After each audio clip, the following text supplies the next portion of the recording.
Hello student, নবম শ্রেণীর জীবনবিজ্ঞানের তৃতীয় অধ্যায় জৈবনিক প্রক্রিয়ার আজকে তোমাদের কিছু এসএকিউ ইম্পর্টেন্ট কোশ্চেন যেগুলো সেকেন্ড ইউনিট টেস্টে আসার সম্ভাবনা খুবই বেশি, সেগুলো নিয়ে আলোচনা করব। কিছু সাজেশন তোমাদেরকে দেব কোশ্চেনগুলোর। আগের ভিডিওতে তোমাদের এমসিকিউ দিয়েছিলাম, এবার হচ্ছে তোমাদের ভিএসএকিউ দেব, ভেরি শর্ট অ্যান্সার টাইপ কোশ্চেনগুলো, যেগুলো কোশ্চেন মার্ক, যেগুলোর মান হচ্ছে 1 মার্কের।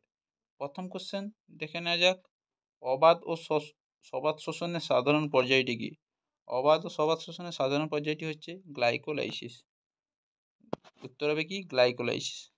নেক্সট কোশ্চেন থাকছে, কোন ছত্রাকে কোহল সন্ধান ঘটে? কোন ছত্রাকে কোহল সন্ধান ঘটে? উত্তর হবে ইস্ট ছত্রাকে কোহল সন্ধান ঘটে। নেক্সট কোশ্চেন থাকছে, কোন মাছের অতিরিক্ত শ্বাসযন্ত্র পটকা থাকে? কোন মাছে অতিরিক্ত শ্বাসযন্ত্র পটকা? উত্তর হবে পলিপটেরাস। উত্তর হবে পলিপটেরাস। নেক্সট কোশ্চেন হচ্ছে, ক্রেবস চক্র কোথায় ঘটে? ক্রেবস চক্র মাইটোকন্ড্রিয়াতে ঘটে। দুটি মৃতজীবী উদ্ভিদের উদাহরণ দাও। উত্তর হবে মিউকর এবং অ্যাগারিকাস। কোন উদ্ভিদের পরজীবী পুষ্টি দেখা যায়? উত্তর হবে স্বর্ণলতা উদ্ভিদের পরজীবী পুষ্টি দেখা যায়। নেক্সট কোশ্চেন থাকছে, দুটি পতঙ্গভুক উদ্ভিদের উদাহরণ দাও। দুটি পতঙ্গভুক উদ্ভিদের উদাহরণ হচ্ছে সূর্য শিশির এবং কলসপত্রী। নেক্সট কোশ্চেন থাকছে, কোন উদ্ভিদের মিথজীবী পুষ্টি দেখা যায়? উত্তর হবে লাইকেন উদ্ভিদের মিথজীবী পুষ্টি দেখা যায়। যে বিভাগে জীবদেহের শুষ্ক ওজন বাড়ে তাকে কি বলবো আমরা? তাকে আমরা বলবো উপচিতি বিপাক, আর কমলে অপচিতি বিপাক হবে। নেক্সট কোশ্চেন থাকছে, একজন প্রাপ্তবয়স্ক লোকের হৃৎপিণ্ড মিনিটে কতবার স্পন্দিত হয়? গড়ে 72 বার স্পন্দিত হয়। নেক্সট কোশ্চেন থাকছে, অনুচক্রিকার গড় আয়ু কত? অনুচক্রিকার গড় আয়ু 8 থেকে 9 দিন। 8 থেকে 9 দিন। নেক্সট কোশ্চেন থাকছে, কোন বিভাগের রক্তকে সার্বিক দাতা বলা হয়? সার্বিক দাতা আমরা জানি ও নেগেটিভ রক্তকে সার্বিক দাতা বলা হয়। নেক্সট কোশ্চেন থাকছে, লোহিত রক্তকণিকায় গড় আয়ু কত? লোহিত রক্তকণিকার গড় আয়ু হচ্ছে 120 দিন। তো 120 দিন।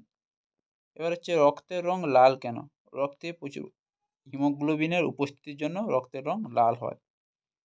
মুক্ত সংবহন বিশিষ্ট একটি প্রাণীর উদাহরণ দাও। মুক্ত সংবহন বিশিষ্ট একটি প্রাণীর উদাহরণ হচ্ছে আরশোলা। আর বদ্ধ সংবহন মানুষ হয়। মানুষের বৃক্কের গঠনগত ও কার্যগত এককের নাম কি? মানুষের বৃক্কের গঠনগত ও কার্যগত এককের নাম হচ্ছে নেফ্রন। কি? নেফ্রন। একটি উদ্ভিদের নাম করো যাতে তরুক্ষীর পাওয়া যায়। উত্তর হবে বট। আর অন্যান্য উদ্ভিদ হবে। এবার হচ্ছে, বৃক্ষ থেকে মূত্র কিসের মাধ্যমে মূত্রাশয়ে আসে? বৃক্ষ থেকে মূত্র গভীরের মাধ্যমে মূত্রাশয়ে আসে।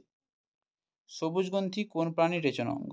সবুজগ্রন্থি হচ্ছে চিংড়ি, আর চিংড়ির রেচনাঙ্গ। কেঁচোর রেচনাঙ্গের নাম কি? কেঁচোর রেচনাঙ্গের নাম হচ্ছে নেফ্রিডিয়া। প্রাণী দেহে কোন অঙ্গে গ্লোমেরুলাস থাকে? উত্তর হবে বৃক্কে। কোথায়? বৃক্কে। কোন জৈবনিক প্রক্রিয়ার মাধ্যমে সৌরশক্তি রাসায়নিক শক্তিতে রূপান্তরিত হয়? উত্তর হবে কি? সালোক সংশ্লেষ। কোন উদ্ভিদের মূলে সালোক সংশ্লেষ হয়? উত্তর হবে গুলঞ্চের আত্তীকরণ মূলে। গুলঞ্চের আত্তীকরণ মূলে। সালোক সংশ্লেষে সাহায্যকারী অঙ্গাণু কোনটি? সালোক সংশ্লেষে সাহায্যকারী অঙ্গাণুটি হচ্ছে ক্লোরোপ্লাস্ট।